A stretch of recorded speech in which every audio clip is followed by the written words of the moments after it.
আসিফ নজরুল বিডিআরের যেই সদস্যদের আপনার বিচার চলছিল শেখ হাসিনার সময়ে প্রায় 7 মাস হতে যাচ্ছে, এখনো পর্যন্ত তারা জেলখানায়। আমরা এই বিডিআর নিয়ে অনেক কথা শুনেছি যে এটা ভারত এসে করিয়েছে, যেসব যারা খুন করেছিল তাদেরকে সরিয়ে দেওয়া হয়েছে, সাদা গাড়িতে করে কালো অ্যাম্বুলেন্সে করে নানান কথাবার্তা শুনেছি না আমরা। যদি সেটা সত্যি হয় তাহলে যারা খুন করেছে, আসলে যারা খুনের সাথে সেই তোরাবালি, তারপরে লেদার লিটন, এদের তো সব ছেড়ে দেওয়া হয়েছে। নানক নাই, আজম নাই, সেলিম নাই, তাপস নাই, কেউ নাই, তো তাদের সব ছেড়ে দেওয়া হয়েছে। রেজানুর আছে, সে কোথায় এখন? কি পলাতক না দেশ থেকে চলে গিয়েছে আমরা জানি না। ওই সময়ে এই যে মইনুল হাসান ইসলাম মেজর জেনারেল, সে পালায় যাচ্ছিল। তো এরকম কারা কারা আছে এগুলো আমরা সব আগে থেকেই শুনেছি। এবং যেই সৈনিকরা আসল সাক্ষী দিতে চেয়েছে তাদেরকে মেরে ফেলা হয়েছে, গুম করা হয়েছে, তাদেরকেই এই জেলখানায় নিয়ে বন্দী করা হয়েছে।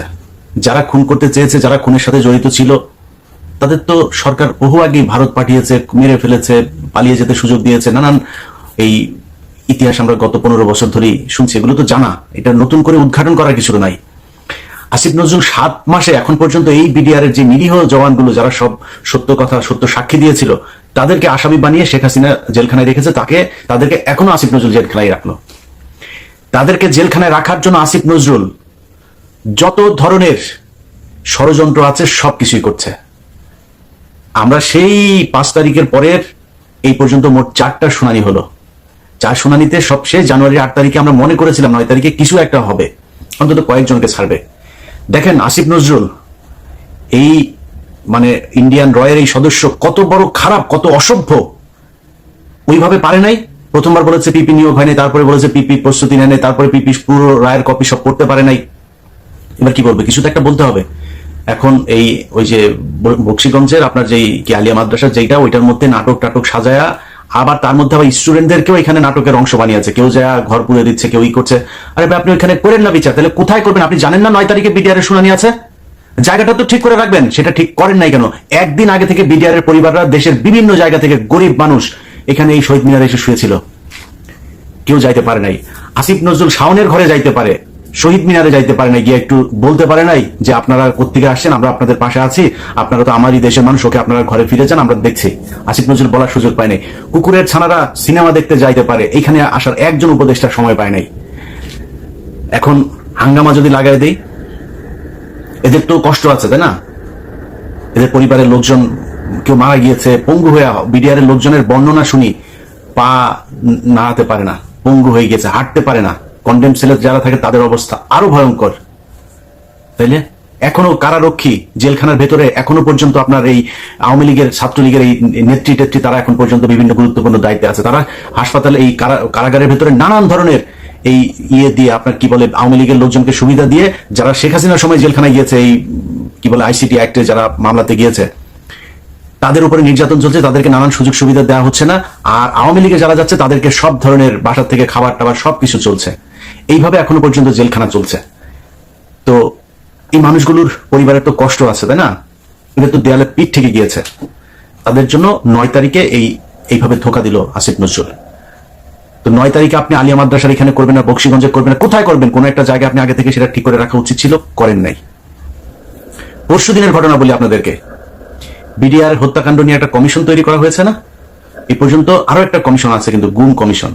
গুম কমিশনের যেসব চেয়ারম্যান, তাকে হচ্ছে আপনার অ্যাপিলেট ডিভিশনের আপনার বিচারকের দেওয়া হয়েছে, পদমর্যাদা দেওয়া হয়েছে, আর সদস্যদেরকে হাইকোর্ট ডিভিশনের এই বিভাগের আপনার বিচারকের পদমর্যাদা দেওয়া হয়েছে।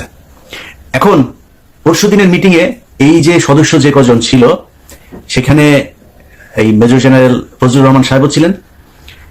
ফজলুর রহমান সাহেব ওই দিনের মিটিং এ নাকি খুবই চুপচাপ ছিলেন, তিনি কোনো কথা বলেন নাই। জানি না কেন কথা বলে নাই। সদস্যরা সবাই দাবি করেছে তাদেরকে যেন ওই মর্যাদাটা দেওয়া হয়। সেখানে বিশেষ করে স্বরাষ্ট্র সচিব, আরো কয়েকজন আমলা ছিল, তাদেরকে বলেছেন যে না, আপনাদের এত পদমর্যাদা লাগবে কেন, আপনারা কাজ শুরু করেন।